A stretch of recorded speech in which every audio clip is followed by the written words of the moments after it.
Hi everyone, in this video I'm going to show you how we can use flash fill function in Excel, which is a powerful function and saves your time when you have a large data. Here I have first name, last name and ID. I want to extract it one by one.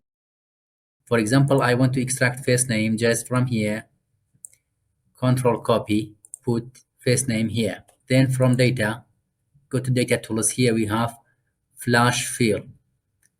Click it, directly extract first name from all the rows we have. Again, for last name, just select it here, copy last name, Control C, then paste here, Control V.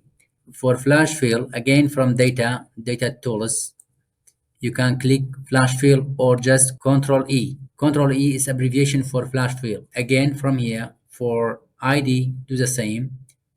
Copy the ID, Control V here.